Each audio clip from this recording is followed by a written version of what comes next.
कहानी की शुरुआत में हम डैनी डॉग नाम के एक आदमी को देखते हैं जिसके गले में एक कुत्ते की तरह पट्टा बांधा गया होता है। डैनी है तो एक इंसान, लेकिन उसे एक कुत्ते की तरह रखा जाता है। डैनी को बचपन से ही इंसानों को मारने के लिए ट्रेन किया गया है। जैसे ही उसके गले से पट्टा उतरता है वो बहुत ज्यादा वायलेंट हो जाता है और वो एक मशीन की तरह लोगों को मारने लगता है। डैनी सबको तब तक मारता रहता है जब तक उसका मालिक उसे रोकने को नहीं कहता। पट्टा खुलते ही वो खुद पर कंट्रोल खो देता है और एक खूंखार जानवर की तरह अपने मालिक के सिवा इसके सामने जो भी आता है वह उसे मौत के घाट उतार देता है। लेकिन जैसे ही इसके गले में इसका मालिक पट्टा डाल देता है वो बिल्कुल शांत हो जाता है और जब तक डैनी के गले में पट्टा है तब वो किसी को भी चोट नहीं पहुंचाता। फाइट के दौरान डैनी को भी काफी गहरी चोटें आती हैं, लेकिन डैनी के मालिक ने उसे इस तरह से ट्रेन किया है कि उसे दर्द बिल्कुल भी महसूस नहीं होता। दरअसल डैनी का मालिक, जिसका नाम विक्टर है, वो लोगों को लोन देता है और टाइम पूरा होने पर जब विक्टर को उसके पैसे वापस नहीं मिलते तब विक्टर डैनी का पट्टा खोल देता है और डैनी उन सभी लोगों को बुरी तरह से पीटता है। जिसके बाद विक्टर उस आदमी के पास आता है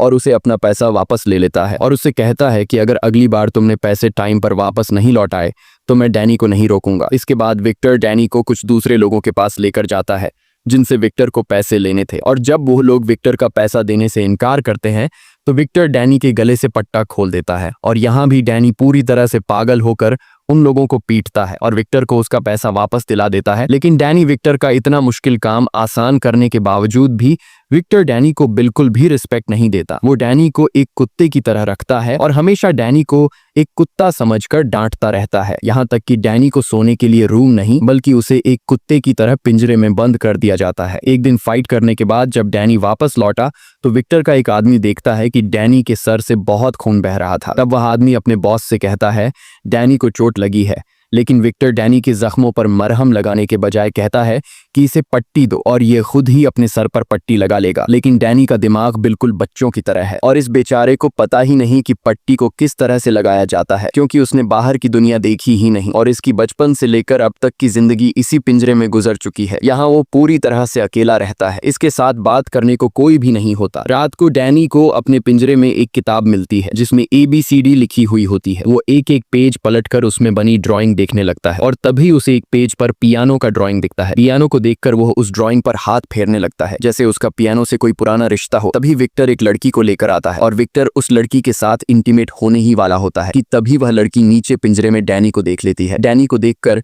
वह लड़की चिल्लाते हुए वहां से चली जाती है। इस तरह से विक्टर के पैसे और रात दोनों बर्बाद हो जाते हैं और वह गुस्से में डैनी को गालियां देने लगता है। लेकिन अब डैनी पर विक्टर की बातों का ज्यादा असर नहीं होता क्योंकि उसे अच्छा बुरा कुछ महसूस नहीं होता था। अगले दिन विक्टर डैनी को फिर से काम पर लेकर जाता है। इस बार उसे एक बॉक्सिंग ओनर से पैसा वसूलना था। बॉक्सिंग क्लब के ओनर विक्टर के सामने एक बहुत ही बड़े पहलवान को लाता है। ओनर को लगा कि इस पहलवान को देखकर विक्टर डर के यहाँ से भाग जाएगा, लेकिन जब डैनी ने बॉक्सिंग क्लब के ओनर के कुछ लोगों को उठाकर पटक दिया तब वह पहलवान भी पीछे हट गया और उसने डैनी के साथ लड़ने से इनकार कर दिया। वह पहलवान बॉक्सिंग क्लब के ओनर से कहता है कि बॉस इसे पैसा दे दो वरना डैनी हम सभी को बहुत मारेगा। इसके बाद विक्टर डैनी को लेकर एक बहुत ही बड़े आदमी के पास पहुंचता है और उससे भी विक्टर को पैसे लेने थे। यह आदमी एक बहुत ही बड़ा हीरो का स्मगलर था, इसलिए विक्टर भी बहुत ही शराफत से उस आदमी से पैसे मांगता है। वो आदमी बहुत ही चालाक था और उसे पता था कि अगर डैनी का पट्टा खुल गया तो वो हमें जिंदा नहीं छोड़ेगा, इसलिए वो आदमी डैनी का पट्टा खोलने से पहले ही विक्टर को पकड़ लेता है और बुरी तरह से विक्टर को पीटने लगता है। ये सब कुछ डैनी की आंखों के सामने हो रहा होता है, लेकिन डैनी कुछ भी नहीं करता क्योंकि उसके गले से पट्टा नहीं उतरा था। यहाँ वो आदमी अपने लोगों से कहता है कि पहले विक्टर को मार डालो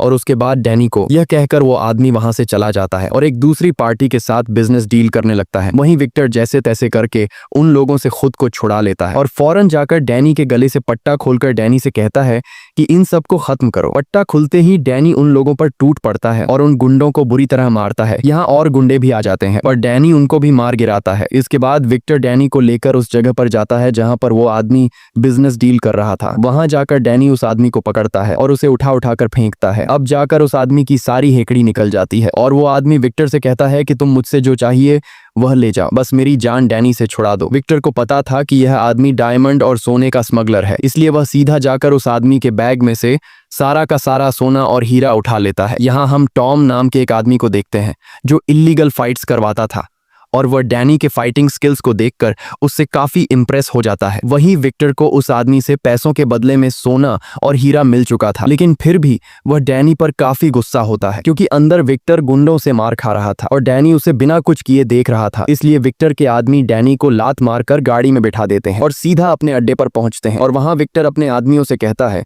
कि इसके सामने वो लोग मुझे पीट रहे थे, लेकिन ये वहीं पर खड़ा होकर मेरी पिटाई देख रहा था। विक्टर डैनी से कहता है कि तुम कभी भी नहीं सुधरोगे और जानवर ही रहोगे। बेचारा डैनी चुपचाप विक्टर की बातें सुन रहा था। इस तरह से दिन गुजरते हैं और विक्टर सजा के तौर पर कुछ दिनों के लिए डैनी पर खाना पीना बंद कर देता है। डैनी बेचारा भूखा प्यासा पिंजरे में बंद रहता है। कुछ दिनों बाद विक्टर डैनी को पिंजरे से बाहर निकालता है क्योंकि आज विक्टर को एक आदमी से पैसे वसूलने थे, लेकिन विक्टर अब डर चुका था कि डैनी फिर से कोई गलती न कर दे। इसलिए विक्टर डैनी को पहले उस जगह पर ले जाता है और वहां जाकर वह डैनी को समझाता है कि मैं पहले अंदर जाऊंगा और उन लोगों से अपने पैसे वापस मांगूंगा। अगर उन्होंने मुझे पैसे नहीं दिए तो मैं रिमोट का बटन दबा दूंगा जिससे यह लाल बत्ती जल जाएगी और बत्ती जलते ही तुम्हें सीधा अंदर आकर उन लोगों पर हमला कर देना है। और यह सारी बातें विक्टर बार बार डैनी के सामने रिपीट करता है ताकि डैनी के दिमाग में यह बैठ जाए कि जैसे ही लाल बत्ती जलेगी उसे अंदर जाना है। इसके बाद विक्टर अपने आदमियों के साथ अंदर चला जाता है और डैनी सीधा खड़ा होकर उस बत्ती को देखने लगता है। इंतजार करते हुए उसे काफी देर हो चुकी थी पर वह बल्ब जलने का नाम ही नहीं ले रहा था। इसी बीच डैनी की नजर वहां रखे एक खराब पियानो पर पड़ती है और डैनी ने कुछ दिन पहले किताब में पियानो की ड्राइंग देखी थी, इसलिए वह सीधा पियानो के करीब जाता है और पियानो को छूने लगता है। तभी पीछे से एक आदमी आता है जिसका नाम सैम है। सैम एक अंधा है और वह एक पियानो टीचर है। साथ ही साथ सैम खराब हुए पियानो को ठीक करने का काम भी करता है और सैम यहाँ उसी पियानो को ठीक करने के लिए आया है। सैम डैनी को अपने पास बुलाता है और डैनी से उसका नाम पूछता है, लेकिन डैनी कोई भी जवाब नहीं देता। सैम डैनी से कहता है कि मैं एक पियानो टीचर हूँ और मैं यहाँ इस पियानो को ठीक करने के लिए आया हूँ, लेकिन यहाँ मुझे तुम्हारी जरूरत पड़ेगी। वह डैनी से कहता है कि मैं पियानो के दूसरे साइड पर जा रहा हूँ, जब मैं बटन दबाने को कहूँ तब तुम पियानो के बटन दबाना। इस तरह से डैनी पियानो बजाता है और पीछे से सैम पियानो का सुर ठीक करने लगता है। पियानो बजाते हुए डैनी को काफी मजा आ रहा था और इसी चक्कर में उसका ध्यान लाल बत्ती से हट जाता है। इसी बीच सैम डैनी से कहता है कि मेरे कानों में टिक टिक की आवाज आ रही है, क्या तुम्हें भी वो आवाज सुनाई दे रही है? ये सुनकर डैनी फौरन उस बत्ती की तरफ अपनी नजर घुमाता है और देखता है कि वह लाल बत्ती जल बुझ रही है।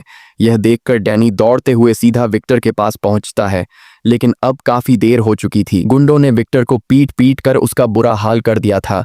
विक्टर अब डैनी पर काफी ज्यादा गुस्सा होता है क्योंकि वह पिछले आधे घंटे से लाल बत्ती जला रहा था।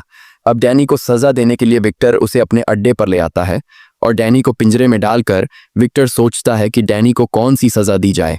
तभी विक्टर का आदमी विक्टर के पास आता है और उससे कहता है कि बॉस तुमसे कोई मिलना चाहता है, लेकिन विक्टर अभी किसी से मिलने की हालत में नहीं था, इसलिए वह उस आदमी से मिलने से इनकार कर देता है। पर तब विक्टर का आदमी कहता है कि वो आदमी बहुत ज्यादा पैसों वाला है जिसके काम के बदले हमें काफी मोटी रकम मिल सकती है। यह सुनकर विक्टर फौरन मान जाता है और वह उसे अंदर आने को कहता है। वह आदमी जब अंदर आता है तो हमें पता चलता है कि यह कोई और नहीं बल्कि टॉम है, जिसने कुछ दिन पहले डैनी की फाइट को देखा था। टॉम विक्टर से कहता है कि तुम्हारे फाइटर को मैंने लड़ते हुए देखा है जिसकी फाइटिंग स्किल्स काफी अच्छी है, इसीलिए मैं तुमसे एक सौदा करना चाहता हूँ। वह आदमी कहता है कि मैं हर महीने एक फाइट ऑर्गेनाइज कराता हूँ, अगर तुम्हारा फाइटर फाइट जीत गया तो तुम्हें इतने पैसे मिलेंगे जितना तुमने सोचा भी नहीं होगा। लेकिन इस मुकाबले में इतना ज्यादा पैसा इसलिए मिलता है क्योंकि हमारा फाइटिंग मुकाबला थोड़ा सख्त है, जिसमें फाइटर को जीतने के लिए सामने वाले फाइटर को जान से मारना पड़ता है। अब विक्टर जो पहले से डैनी पर गुस्सा था और वो डैनी को एक अलग सख्त सजा देने का सोच रहा था, इसलिए विक्टर टॉम के इस ऑफर को एक्सेप्ट कर लेता है। अगले दिन विक्टर डैनी के साथ उस जगह पर जाता है जहां डैनी को एक फाइटर से लड़ना था। यहाँ टॉम विक्टर के पास आता है और उसे अपना फाइटर बताता है और कहता है कि पिछले 15 मुकाबलों में इसे कोई नहीं हरा पाया। वह फाइटर काफी लंबा चौड़ा और खूंखार दिख रहा था, लेकिन जब मुकाबला स्टार्ट होता है और विक्टर डैनी का पट्टा खोलकर डैनी से कहता है कि दिखा दे उसे अपनी पावर, ये सुनते ही डैनी जाकर फुल स्पीड से उस फाइटर के गले में 2-3 पंच मारता है और उसे हमेशा के लिए सुला देता है।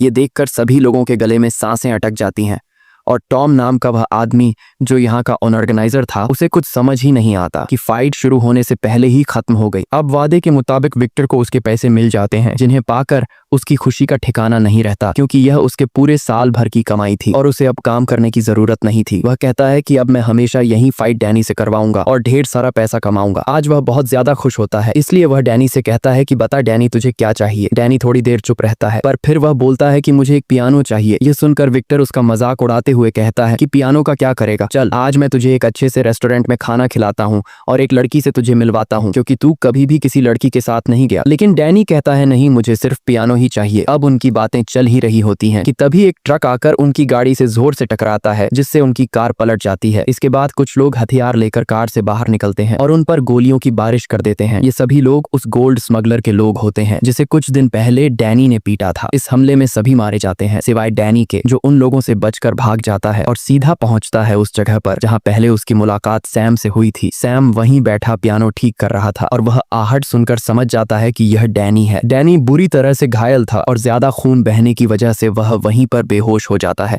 जब डैनी को होश आता है तो वह खुद को एक रूम के अंदर बेड पर पाता है। यह देखकर डैनी बहुत ज्यादा घबरा जाता है, क्योंकि उसे बेड पर सोने की आदत नहीं थी और विक्टर ने उसे हमेशा पिंजरे में बंद जमीन पर सुलाया था, इसलिए वह डर कर बेड के नीचे छिप जाता है। कुछ देर बाद वहां सैम आता है। उसे तुरंत ही पता चल जाता है कि डैनी डरा हुआ है, इसलिए वह चुपचाप उसका खाना उसके बेड के नीचे रखकर वहां से चला जाता है। इसी तरह कुछ दिन बीत जाते हैं, पर डैनी अपने कमरे से बाहर नहीं आता। एक दिन जब वह कमरे से बाहर आता है तो वह सैम को पियानो बजाते हुए देखता है, पर जैसे ही सैम की सौतेली बेटी विक्टोरिया अंदर आती है, उसे देखकर डैनी डरते हुए फिर से अपने कमरे में भाग जाता है।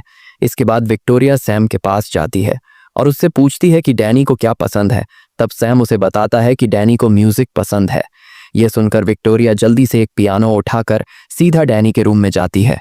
तब डैनी बेड के नीचे छिपा होता है। विक्टोरिया उसे वो पियानो देकर चली जाती है। कुछ देर बाद जब सैम और विक्टोरिया डिनर कर रहे होते हैं, तब डैनी खुद पियानो लेकर बाहर आता है। सैम डैनी से कहता है कि आओ हमारे साथ बैठो, और सैम डैनी को खाना देता है। लेकिन सैम खाने को बहुत ही अजीब तरीके से खाने लगता है, जैसे कोई इंसान नहीं बल्कि कुत्ता खा रहा हो। यह देखकर विक्टोरिया समझ जाती है कि डैनी को खाने का तरीका नहीं आता, इसलिए डैनी उसे चम्मच से खाना सिखाती है। फिर भी डैनी बच्चों की तरह हरकतें करता है और वह सारा का सारा सूप एक ही सांस में पी जाता है। यह देखकर विक्टोरिया और सैम डैनी पर हंसते हैं। डैनी को कुछ समझ नहीं आ रहा होता कि यह दोनों क्यों हंस रहे हैं, इसलिए डैनी भी उनके साथ जोर जोर से हंसने लगता है। खाना खाने के बाद जब डैनी अपने रूम में सोने के लिए जाता है, तब वहां उसके पास सैम आता है और सैम उसके गले से पट्टा निकालने की कोशिश करता है। लेकिन जैसे ही सैम उसके गले की तरफ हाथ बढ़ाता है, तब डैनी तुरंत सैम का हाथ रोक लेता है, क्योंकि उसे पता था कि पट्टा निकलते ही वह बेकाबू हो सकता है और कहीं गलती से वह सैम को नुकसान न पहुंचा दे। तब सैम भी उसे ज्यादा फोर्स नहीं करता और कहता है कि जब तुम्हारा मन हो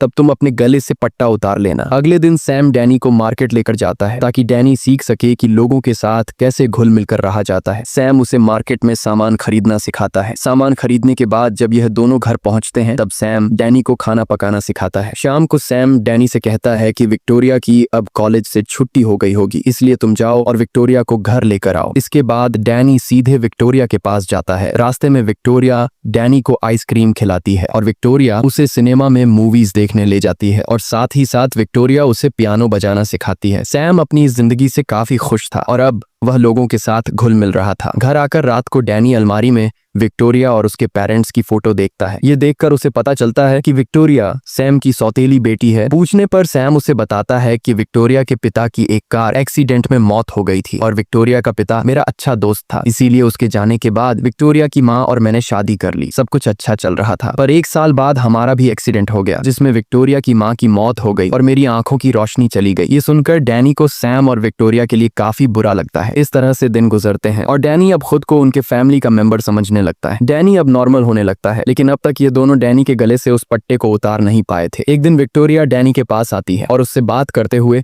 उसके गले में बंधे पट्टे को निकालने की कोशिश करती है, पर जैसे ही उसने उसे छुआ, डैनी को डरावने ख्याल आने लगते हैं, क्योंकि पट्टा उतारते ही वह सबको मारने के लिए ट्रेन किया गया था। वह बहुत डरा हुआ था कि कहीं वह विक्टोरिया को चोट न पहुंचा दे। विक्टोरिया उसे कहती है कि तुम अब पूरी तरह से पुरानी यादें भूल चुके हो और बस यह आखिरी चीज है जिसे हटाकर तुम पूरी तरह से आजाद हो जाओगे। ये सुनकर डैनी विक्टोरिया से कुछ नहीं कहता और विक्टोरिया उसके गले से पट्टा उतार लेती है। पट्टा निकालने के बाद डैनी को कुछ नहीं होता। अब डैनी खुद पर काबू पाना सीख गया होता है और डैनी अब पूरी तरह से विक्टर की गुलामी से आजाद हो चुका होता है। अगले दिन सैम डैनी को फिर से अपने साथ मार्केट लेकर जाता है जहां यह दोनों शॉपिंग करने लगते हैं। पर तभी मार्केट में कुछ गुंडे घुसते हैं और वह गुंडे मार्केट में तोड़फोड़ मचा देते हैं, जिसे देखकर मार्केट में मौजूद सभी लोग डर कर भागने लगते हैं। लेकिन डैनी वहीं पर रुका रहता है और जब वह गुंडे डैनी को मारने आते हैं तब डैनी एक एक करके उन सभी को धूल चटा देता है। वहां पर मौजूद सभी डैनी की फाइटिंग स्किल्स देखकर हैरान रह जाते हैं। घर आकर सैम उससे पूछता है कि यह सब तुमने कैसे किया, जिस पर डैनी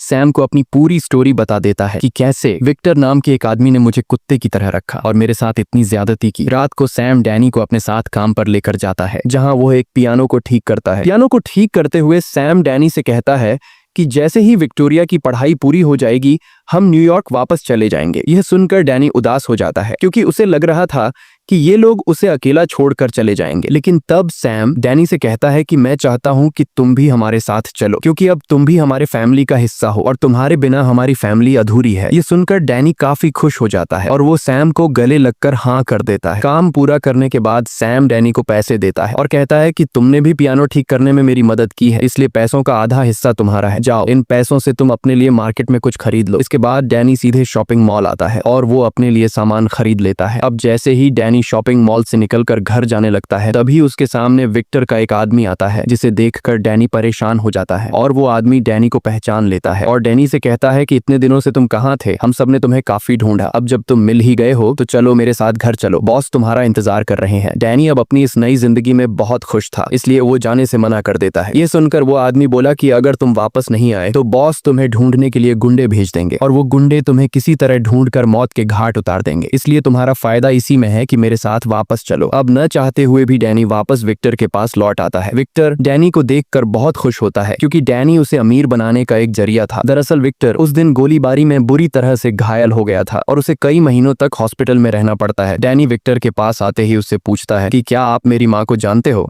जिस पर विक्टर ना में जवाब देता है और कहता है कि तू मुझे एक सड़क के किनारे पर अधमरी हालत में मिला था, मैंने तुझे पाला पोसा और तेरा ख्याल रखा, आज मेरी वजह से तू जिंदा है, नहीं तो तुम उस दिन सड़क के किनारे भूख और प्यास की वजह से मर जाते। विक्टर अपने फायदे के लिए आज डैनी से बड़े ही प्यार से बात करने लगता है क्योंकि पिछले कुछ महीनों में उसका जो नुकसान हुआ उसकी भरपाई सिर्फ डैनी ही कर सकता था। अगले दिन विक्टर फिर से डैनी के गले में पट्टा लगाकर उसे फाइट के लिए लेकर जाता है जहां उनकी मुलाकात टॉम से होती है। टॉम कहता है कि आज हम फाइट का मजा और भी डबल करने वाले हैं क्योंकि आज फाइट के दौरान खतरनाक हथियार इस्तेमाल होंगे। टॉम उन्हें एक फाइटर दिखाते हुए कहता है कि आज डैनी को इसके साथ फाइट करना है, जिसने अभी ही कुछ देर पहले एक फाइटर की जान ली है। लेकिन विक्टर को कोई फर्क नहीं पड़ता कि सामने वाला जो भी हो, क्योंकि उसे पता था कि डैनी उसे बड़े आराम से मार देगा। अब यहाँ विक्टर डैनी के गले से पट्टा खोलकर डैनी से कहता है कि पोड़ दे साले को, पर डैनी आज फाइट करने के मूड में बिल्कुल भी नहीं था। वो बोला कि मैं किसी को चोट नहीं पहुंचाना चाहता। यह सुनकर विक्टर को गुस्सा आ जाता है और वो डैनी को धक्का देकर नीचे फाइट रिंग में धकेल देता है। अंदर गिरते ही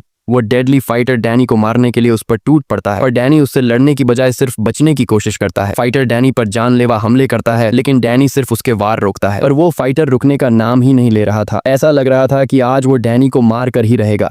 इसीलिए डैनी गुस्सा होकर उसे पंच मारने ही वाला होता है कि तभी वो अपना हाथ रोक लेता है। यह देखकर टॉम विक्टर से कहता है कि तुम्हारा फाइटर क्या कर रहा है, वो तो लड़ ही नहीं रहा। यह सुनकर विक्टर एक कुल्हाड़ी उठाकर नीचे फेंक देता है और डैनी से कहता है कि मार डाल उसे, लेकिन डैनी उस कुल्हाड़ी को नहीं उठाता क्योंकि वो किसी की जान नहीं लेना चाहता। अब मौके का फायदा उठाते हुए वो दूसरा फाइटर कुल्हाड़ी उठा लेता है और डैनी पर वार करने लगता है, लेकिन डैनी सामने वाले फाइटर के पास कुल्हाड़ी होने के बावजूद भी बड़ी आसानी से खुद को उससे बचाता है। ये देखकर टॉम गुस्सा हो जाता है और विक्टर से कहता है कि मैं अब इस फाइट का मजा डबल करने वाला हूँ। ये कहते ही वो अपने कुछ और फाइटर नीचे रिंग में उतार देता है, जिससे डैनी के लिए खतरा और बढ़ जाता है और अब वो सभी फाइटर मिलकर डैनी को बुरी तरह से पीटने लगते हैं। वो उसे उठाकर नीचे पटकते हैं, जिससे डैनी का सब्र टूट जाता है और वो फिर से अपनी पुरानी खूंखार हालत में आ जाता है, जिसके बाद डैनी एक एक को पकड़कर मारता है। यह देखकर टॉम और भी हथियार नीचे फेंकता है, लेकिन डैनी को अब इससे कोई फर्क नहीं पड़ता। वो तीनों मिलकर भी डैनी का कुछ नहीं बिगाड़ पाते। वो एक हथौड़ा उठाकर एक फाइटर की तो हड्डियां तोड़ देता है और दूसरे फाइटर पर मुक्कों की बरसात करके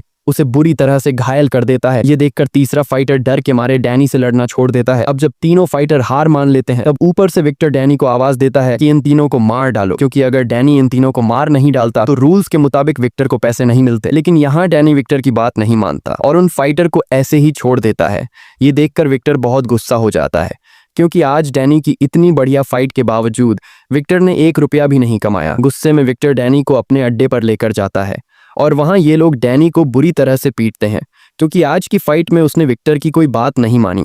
इसलिए विक्टर फिर से डैनी को पिंजरे में बंद कर देता है। दूसरी तरफ हम सैम और विक्टोरिया को देखते हैं। ये दोनों डैनी के लिए बहुत परेशान होते हैं कि डैनी आखिर कहाँ चला गया, और सबसे ज्यादा विक्टोरिया परेशान होती है। वो कहती है कि मैंने डैनी के गले से पट्टा भी उतार दिया था और वो अब हमारे साथ काफी खुश रहने लगा था। इन दोनों को पता नहीं था कि बेचारा डैनी फिर से कितनी मुश्किल हालत में फंस चुका है। अब हम डैनी को देखते हैं जो पिंजरे में बंद है और वो अब विक्टोरिया और सैम के साथ रहना चाहता है। उसे इस तरह की जिंदगी बिल्कुल भी पसंद नहीं है, इसलिए वो जैसे तैसे करके इस पिंजरे से बाहर निकलता है और सीधा पहुंचता है विक्टर के कमरे में, जहां जांचबीन करने के बाद उसे ढेर सारी फोटोज मिलती है। उन्हीं फोटोज के बीच उसे अपने बचपन की एक फोटो मिली जिसमें डैनी अपनी माँ के साथ खड़ा था। ये देखकर डैनी तुरंत ब्रैड के पास आता है और उसे कहता है कि तुमने तो कहा था कि मैं तुम्हें सड़क के किनारे मिला था, पर तुम्हारे पास मेरी माँ की फोटो कैसे आई? तब विक्टर डैनी से कहता है कि आज मैं तुम्हें सारी सच्चाई बता देता हूँ। विक्टर कहता है तेरी माँ एक वेश्या थी और वो हमेशा मेरे पास आती जाती रहती थी, लेकिन एक दिन उसकी मौत हो गई और मैं तुम्हारी माँ को पसंद करता था, इसलिए मैंने तुम्हें अपने बेटे की तरह पाला। ये सब सुनकर डैनी को समझ आ जाता है कि विक्टर झूठ कह रहा है, मेरी माँ एक वेश्या नहीं हो सकती। लेकिन उस वक्त डैनी शांत रहता है और वहां से चला जाता है। अगले दिन विक्टर डैनी को लेकर फिर से फाइट रिंग में जाने वाले होते हैं। तभी बीच रास्ते में डैनी कार का स्टीयरिंग मोड़ देता है, जिससे कार का बहुत बुरा एक्सीडेंट हो जाता है। उसके बाद डैनी ने अपने गले से वो पट्टा उतारा और दौड़कर सैम और विक्टोरिया के घर पहुंचता है। वहां वो विक्टोरिया से कहता है कि मुझे मेरी माँ की फोटो मिल गई है। विक्टोरिया जब उस तस्वीर को देखती है तो वो डैनी को बताती है कि तुम्हारी माँ बहुत ही अच्छे परिवार की औरत लगती है और मुझे लगता है कि तुम्हारी माँ एक पियानो टीचर थी, क्योंकि तस्वीर में उसकी माँ पियानो बजाते हुए नजर आ रही थी। सैम भी वहीं पर मौजूद होता है और वो उनकी बातें सुन रहा होता है। तब सैम विक्टोरिया से कहता है कि फोटो में तुम्हें और क्या क्या दिख रहा है। विक्टोरिया तस्वीर को देखकर बताती है कि डैनी की माँ ने यह तस्वीर एक ऑडिटोरियम में खिंचवाई थी। विक्टोरिया सैम को उस ऑडिटोरियम की हर एक बारीकी बता देती है, जिसे सुनकर सैम समझ जाता है कि यह कौन सा ऑडिटोरियम है। जिसके बाद ये तीनों उसी ऑडिटोरियम में पहुंच जाते हैं जहां डैनी की मां ने यह तस्वीर खिंचवाई थी। वहां एक बूढ़ी लाइब्रेरियन उन्हें बताती है कि यह लड़की सालों पहले चाइना से यहां आई थी और वो बहुत ही बेहतरीन पियानो बजाया करती थी, पर एक दिन वो अचानक से कहीं गायब हो गई और उसका एक बेटा भी था और उसके गायब होने के बाद उसके बेटे का भी किसी को कुछ पता नहीं चला। वो बूढ़ी औरत उन्हें उसकी एक और तस्वीर देती है जिसमें डैनी की मां का चेहरा साफ दिखाई दे रहा था। इसके बाद ये लोग घर वापस आ जाते हैं। रात को जब विक्टोरिया डैनी के कमरे में आई तो उसने डैनी को देखा जो अपनी माँ की तस्वीर को देखकर उसे याद कर रहा था। ये देखकर विक्टोरिया भी काफी ज्यादा इमोशनल हो जाती है और विक्टोरिया डैनी से उसकी माँ की तस्वीर लेकर उस तस्वीर को गौर से देखती है और पता लगाती है कि उस फोटो में उसकी माँ कौन सा म्यूजिक बजा रही थी। अब विक्टोरिया डैनी के चेहरे पर मुस्कान लाने के लिए डैनी से कहती है कि तुम सुनना चाहोगे कि तुम्हारी माँ कौन सा म्यूजिक बजाया करती थी? डैनी तुरंत कहता है हाँ, जिसके बाद विक्टोरिया उस म्यूजिक को बजाने लगती है और जैसे ही उस संगीत की धुन डैनी के कानों में पड़ती है उसे अपना बचपन नजर आने लगता है। उसे याद आया कि कई साल पहले जब वो छोटा था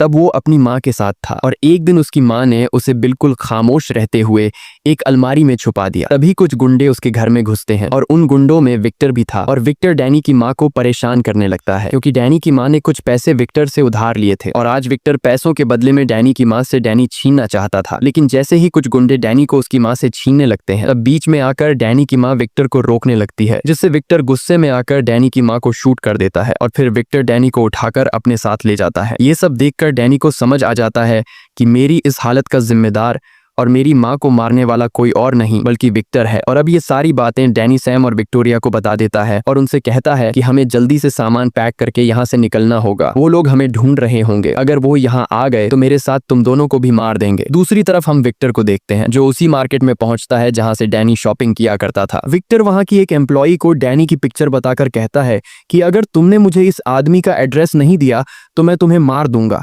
डर के मारे वह एम्प्लॉई विक्टर को डैनी का एड्रेस दे देती है। अब जैसे ही ये लोग यहाँ से निकलने वाले होते हैं तभी विक्टर के गुंडे सैम के घर के बाहर पहुंच जाते हैं। अब डैनी जल्दी से विक्टोरिया और सैम को एक कबर्ड में बंद कर देता है और खुद भागता हुआ उस घर से निकलकर दूसरे घर में चला जाता है। ताकि विक्टर को पता न लगे कि डैनी कौन से घर में रहा करता था। बाहर जाकर डैनी उन गुंडों से लड़ने लगता है, पर वो गुंडे रुकने का नाम ही नहीं ले रहे थे, मानो विक्टर ने पूरा शहर डैनी के पीछे लगा दिया हो। लेकिन डैनी भी हार नहीं मानता और वह एक एक करके विक्टर के सभी लोगों को मार डालता है। जब विक्टर देखता है कि डैनी ने उसके सभी गुंडों को मार डाला, तब विक्टर अपने सबसे खतरनाक फाइटर को डैनी को मारने के लिए भेजता है और इन दोनों के बीच फाइट शुरू हो जाती है। यहाँ दोनों की जबरदस्त फाइट होती है और उस फाइटर के फाइटिंग स्किल से पता चल रहा था कि जैसे वह डैनी की कमजोरियां जानता हो, इसलिए आज डैनी को उसके टक्कर का फाइटर मिला था। वह फाइटर डैनी को मार मार कर उसकी हालत खराब कर देता है। हालांकि डैनी ने भी हार नहीं मानी और वह अपनी आखिरी सांस तक लड़ता रहा। काफी देर तक फाइट होने के बाद आखिरकार डैनी उस फाइटर को भी मार डालता है। अपने सभी फाइटर को मरता हुआ देखकर विक्टर बहुत गुस्सा हो जाता है और अब वह खुद डैनी से लड़ने के लिए आता है और डैनी को देखते ही विक्टर उस पर गोलियां चलाने लगता है। लेकिन डैनी जैसे तैसे खुद को बचाकर वहां से भाग जाता है, लेकिन विक्टर भी उसका पीछा नहीं छोड़ता और वह सीधे उस घर में घुसता है जहां डैनी विक्टोरिया और सैम के साथ रहता था। विक्टर को वहां जमीन पर डैनी का पट्टा मिल जाता है, जिसे देखकर विक्टर को पता चल जाता है कि डैनी इसी घर में रहा करता है और तभी विक्टर डैनी को देख लेता है, जिसे देखकर विक्टर उस पर गन तान लेता है और विक्टर डैनी से कहता है कि यह तुम्हारा घर नहीं है, तुम उस पिंजरे के लिए बने हो। अगर तुम बाहर किसी के साथ रहोगे तो तुम उसके लिए खतरा लाओगे, जैसे तुम इन लोगों के लिए खतरा ले आए और अब तुम्हारी वजह से ये लोग मरने वाले हैं। लेकिन आज मैं तुम्हें एक चांस देता हूँ, अगर तुम मेरे साथ वापस घर चलो तो मैं इन लोगों को जिंदा छोड़ दूंगा। ये सब सैम और विक्टोरिया भी चुपकर सुन रहे थे। विक्टर मुस्कुराते हुए डैनी को बहकाने की कोशिश करता है और पट्टा निकालकर डैनी से कहता है कि मेरे साथ चलो, तुम्हारी असली दुनिया यह नहीं बल्कि उस पिंजरे वाली जिंदगी है, वहां तुम खुश रहोगे और अगर तुम मेरे साथ नहीं गए तो तुम यहाँ जिन लोगों के साथ रहते हो मैं उन्हें मार दूंगा। ये सुनकर डैनी घबरा जाता है और वह विक्टोरिया और सैम की जिंदगी बचाने के लिए वापस विक्टर के पास जाता है। अब जैसे ही विक्टर उसे पट्टा पहनाने वाला होता है, तभी डैनी विक्टर का हाथ रोक लेता है और कहता है कि अब से यही मेरा घर है। ये कहने के बाद वह विक्टर पर हमला कर देता है और विक्टर को बुरी तरह से मारने लगता है, क्योंकि आज डैनी को विक्टर से अपनी माँ का बदला लेना था। अब जैसे ही डैनी विक्टर को मारने वाला होता है, तभी सैम और विक्टोरिया उसे ऐसा करने से रोक लेते हैं। विक्टर उसे भड़काने के लिए बोला, डैनी अपनी माँ को याद कर, मैंने उसके साथ क्या क्या नहीं किया, मैं हर रोज उसके साथ गलत करता था। ये सुनकर डैनी अपने गुस्से पर काबू नहीं रख पाता है। अब इससे पहले कि डैनी विक्टर को जान से मार पाता, सैम ने उसका मुंह बंद करने के लिए उसके सिर पर फ्लावर पॉट दे मारा, जिससे वह बेहोश हो गया। अब डैनी को भड़काने वाला कोई नहीं था, इसलिए वह शांत हो जाता है। कुछ देर बाद वहां पुलिस आ जाती है और पुलिस विक्टर को पकड़कर उम्र भर के लिए जेल में डाल देती है। इस तरह से दिन गुजरते हैं और डैनी को अब एक नई फैमिली मिल चुकी थी। डैनी अब काफी खुश रहने लगता है, क्योंकि अब वो उस नरक जैसी जिंदगी से पूरी तरह से आजाद हो चुका था। मूवी के एंड में हम देखते हैं कि आज विक्टोरिया की म्यूजिक की परफॉर्मेंस देखने के लिए हजारों लोग आए हैं, लेकिन म्यूजिक स्टार्ट होने से पहले विक्टोरिया कहती है कि आज का मेरा ये म्यूजिक मैं अपने एक खास आदमी को डेडिकेट कर रही हूँ। तब डैनी सैम से कहता है कि वो तुम्हारे बारे में बात कर रही है, लेकिन सैम कहता है नहीं, वो तुम्हारे बारे में बात कर रही है क्योंकि तुम उसके लिए सबसे खास हो। इसके बाद हम देखते हैं कि विक्टोरिया उसी म्यूजिक को बजाती है जिसे डैनी की माँ ने लिखा था। ये देखकर डैनी काफी खुश होता है। इसी के साथ ये कहानी खत्म हो जाती है। अगर आपको ये वीडियो अच्छी लगी हो तो हमारे चैनल को सब्सक्राइब और वीडियो को